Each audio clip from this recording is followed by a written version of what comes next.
कर उसकी माँ झुमरी गुस्से में कहती है, चंदो, तुझको गाना गाने के सिवा कछु आता है कि नहीं? जब देखो भोजपुरी माँ घुसी रहती है। अपनी अम्मा की एक ठो बात ना अपनी खोपड़िया में घुसा लो।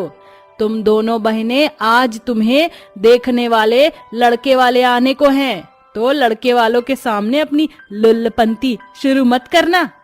अरे तुम टेंशन नहीं आओ मत अम्मा, हम एकदम चुप रहेंगे। कहो तो जुबान पर चेपी लगा ले। अभी जाकर तुम दोनों बस तैयार हो जाओ।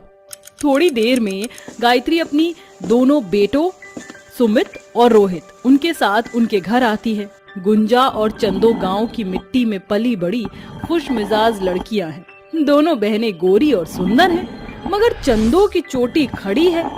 क्या गायत्री को चंदो और गुंजा अपने बेटों के लिए पसंद आएंगी? घर आने पर हरि प्रसाद गायत्री और उनके बेटों का स्वागत करता है। आइए गायत्री जी, हमारे छोटे से घर में आपका स्वागत है। भाई साहब, मेरे पति तो नहीं रहे, मगर मैं उनका दिया हुआ वादा पूरा करने आई हूँ। अरे सुनती हो, चांदो और गुंजा को ले आओ। जैसे ही रोहित चंदो की खड़ी चोटी देखता है तो अपने भाई सुमित से कहता है, यार सुमित भैया, आपकी तो फुल टू पटाखा है, मगर मेरी वाली की चोटी तो माउंटेन एवरेस्ट की तरह खड़ी है। प्रणाम होने वाली अम्मा जी, ये लीजिए चाय। अरे आप दोनों काहे भूखे प्राणी की तरह टुकुर टुकुर ताकत हैं? ये लीजिए गर्मा गर्म चाय और कचौड़ी खाइए। यार भैया, जो भी हो, इसकी भोजपुरी तो हमरे दिलवा में घर कर गई। हमको तो ये अब देसी लुगाई चाहिए। क्या बात है छोटे। इसी के साथ गायत्री रिश्ता पक्का कर देती है। शादी करके गुंजा और चंदो को बहू बनाकर शहर ले आती है। मगर क्या गांव की देसी बहुओं को दिल्ली शहर खुशियां देगा? डोरबेल बजाने पर मॉडर्न तान्या और दिशु दरवाजा खोलती हैं। हे मम्मी, भाई, व्हाट अ प्रेजेंट सरप्राइज। अरे माँ जी, कौन है ये बेशरम? अरे जरा देखिए तो कैसे फटे चिटे कपड़े पहने हैं। इका कपड़ा में से मच्छर तो मच्छर, चूहा भी आइस पाइस खेल लेगा। तभी सुमित धीरे से गुंजा के कान में कहता है, गुंजा, ये दोनों तुम्हारी ननद है और हमारी बहन। लागत है ये शर्म लिहाज बेचकर इमली खा गई हैं। Just shut up you bloody बहन जी। अरे बहन जी नहीं ननद जी, हम हैं तुम्हारी भाभी फ्रॉम छपरा। ये सुनकर दिशु और तान्या गुस्से में भड़क जाती हैं। अच्छा, तो अब समझ में आया, हमें ये जरूरी काम करने आप हमारे भाई को गांव लेकर गई थी मम्मी। घर आई अपने गांव की भाभियों को देखकर दोनों शहरी ननद चिढ़कर कमरे में चली जाती हैं। ससुराल के पहले दिन चंदो और गुंजा खाना बनाकर टेबल पर परोसती हैं। गायत्री अपने दोनों बेटों के साथ खाने की मेज पर आकर बैठ जाती हैं। चंदो बहू, जाकर अपनी ननद को नाश्ते के लिए बुला लाओ। चंदो जैसे ही कमरे में आती है जहां तान्या और दिशु मेकअप कर रही होती हैं, चंदो कमरे के अंदर आ जाती है। अरे क्या बात है, हमारी सहरी ननद बड़े जोरों शोरों से लिपाई पुताई कर रही हो। अपनी गवार भाभी को अपने सामने खड़ा देखकर दिशु उस पर चिल्ला पड़ती है। तुम्हारी हिम्मत कैसे हुई बिना हमारी परमिशन के हमारे कमरे में आने की? आइंदा अगर बिना हमसे पूछे हमारे कमरे में आई ना, तो तेरे सर पर ये जो एंटीना खड़ा है ना, इसे उखाड़ कर फेंक दूंगी। ऐसा मत करना दिशु, हमारी गवार भाभी की खड़ी चोटी चलते फिरते हैंगर का काम करती है। ये सब सुनकर बेचारी चंदो आंखों में आंसू लिए जहां उसका पति रोहित उसे परेशान देखकर उससे पूछता है। चंदो उसे सारी बात बताती है, जिसके बाद रोहित उसे एक पार्लर लेकर जाता है जहां उसके बाल ठीक हो जाते हैं। घर जाकर चंदो अपनी दोनों शहरी ननद से कहती है, क्या हुआ हमरी शहरी ननद, हमरे बाल देखकर तुम्हारे गुर्दे लाल काहे पड़ गए?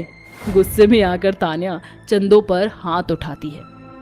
तो कौड़ी की देहाती हमें चिढ़ाएगी, तुझे तो मैं बताती हूँ। नहीं नहीं ननद जी, ये गलती नहीं करना। काहे कि ई तुमरी ककड़ी जैसी कलाई में इतना जान नहीं जितना देसी घी में है जो हम गांव में खाए हैं। और हमका एक तो बात बताओ, तुम दोनों बहन फायर काहे रहती हो? कहो तो तुम्हारे लिए फायर ब्रिगेड डियर मंगा दे। वो फायर ब्रिगेडियर होता है, बिगड़े डियर नहीं, गंवार कहीं की। इसी तरह से वक्त बीतता जाता है। तान्या और दिशु अक्सर अपने शहर से होने का घमंड अपने गांव से आई भाभियों पर दिखाती है और गंवार कहकर उनकी बेइज्जती करती है। मगर चंदो और गुंजा भी उनका जमकर मुकाबला करती हैं। इसी बीच में तान्या का बर्थडे आ जाता है। वो अपने सभी दोस्तों को बर्थडे पार्टी में इनवाइट करती है। हैप्पी वाला बर्थडे हमारी प्यारी ननद जी। तुम दोनों के बर्थडे विश की कोई जरूरत नहीं। आज मेरे फ्रेंड्स आने वाले हैं, उनके सामने अपनी गंवारों वाली लैंग्वेज की डिक्शनरी मत खोलना। Understand? You better understand. Gunja, चल हम दोनों भी इन शहर वालों को दिखा देते हैं कि गांव वाले इनसे कम नहीं। हाँ, और वैसे भी हमको शहरी रंग में देखकर हमारी ननद भी खुशी के मारे टमाटर के जैसे लाल हो जाएगी। शाम होते ही पार्टी स्टार्ट हो जाती है। चंदो और गुंजा अपनी ननद की अलमारी से उनके कपड़े निकाल कर पहन लेती हैं और सैंडल भी पहन लेती हैं। इसके बाद वो जैसे तैसे मेकअप शुरू करती हैं। अरे ई मेकअप करे माँ तो हमको हमारी अम्मा याद आ गई। एक जगह पाउडर ज्यादा हो जाता है तो एक जगह कम हो जाता है। अरे जल्दी जल्दी मेकअप लपेट और नीचे चल। दोनों गवार भाभियां ढेर सारा मेकअप लपेट कर पार्टी में आती हैं, जहां तान्या के सभी दोस्त उन दोनों पर जोर जोर से हंसने लगते हैं। Tanya, look at this funny guy। ऐसी लग रही है जैसे एशियन पेंट लपेट कर आ गई हूँ। अरे बताओ हमारी प्यारी नंद जी, कैसी लग रही है तुम्हारी भाभी? बिजली गिरा रही है ना। तुम्हारी गांव की भाभी को देखो, सब कैसे ना के फाड़ फाड़ के हमको ही देख रहे हो। तान्या, ये दोनों तेरी भाभियां हैं। हेलो भाभी जी। हेलो हेलो हमारी ननद की सहेली, हाउ डू यू डू? तुम हमारी ननद से बातें करो, हम बाकियों से मिलकर आते हैं। फिर तान्या की दोनों भाभी पार्टी में इधर उधर घूमने लगती है, मगर हाई हील पहनकर उनसे चला नहीं जाता। तभी गुंजा गिर जाती है। अरे मोरी मैया, इस ससुरी सैंडलवा तो भरी पार्टी में हमारी इज्जत का कचरा कर दिया। यार तान्या, तेरी देसी भाभियां तो एकदम अलग पीस हैं, या फिर ये कहूँ कि एकदम डिफेक्टिव पीस है। एक एक करके तान्या के सभी दोस्त उसकी भाभियों का मजाक बनाते हुए वहां से जाने लगते हैं। तभी तान्या गुस्से में अपनी दोनों भाभियों पर भड़क जाती है और सबके सामने उन पर चिल्ला देती है। मैंने तुम दोनों को सुबह ही कहा था ना कि मेरे दोस्तों के सामने अपनी जुबान मत चलाना, मगर तुम दोनों ने अपनी गवारपंथी दिखाने में कोई कमी नहीं छोड़ी। मेरे सभी दोस्तों के सामने मेरी इंसल्ट करवा दी। किससे पूछकर तुम दोनों ने मेरी ड्रेस को हाथ लगाया और मेरा मेकअप लगाया? अरे इससे अच्छा तो यही होता कि तुम 6 मीटर की साड़ी लपेट कर आ जाते। और ये सब करके क्या तुम दोनों गवार मेरी और मेरी बहन की तरह शहरी बन जाओगी? देसी देहाती कहीं की, कपड़े बदल लेने से लैंग्वेज नहीं बदल जाती। ये सब सुनकर चंदो और गुंजा की आंखों में आंसू भर आते हैं और वो बहुत रोती हैं। बस बहुत हुई गवा ननद जी। अरे हमने तो ये सब इसलिए किया ताकि तुम खुश हो सको, मगर सबन के सामने तुमने हमारी बहुत इंसल्ट की। अब बस अंग्रेजी माँ किटपिट करने से कोई शहरी बाबू नहीं बन जाता। हमारी भाषा देसी जरूर है, मगर दिल एकदम साफ है। इमा नफरत नहीं है, न मैल। हमें लगता था कि तुम बदल जाओगी, मगर हमसे गलती हुई गई। अब हम चलते हैं, काहे कि दिल्ली शहर हम दोनों देसी भाभियों को रास नहीं आया। जय राम जी की। ये कहकर चंदो और गुंजा वहां से जाने लगती है। तभी तान्या को अपनी गलती का एहसास हो जाता है और वो अपनी भाभियों के आगे हाथ जोड़कर उनसे माफी मांगती है।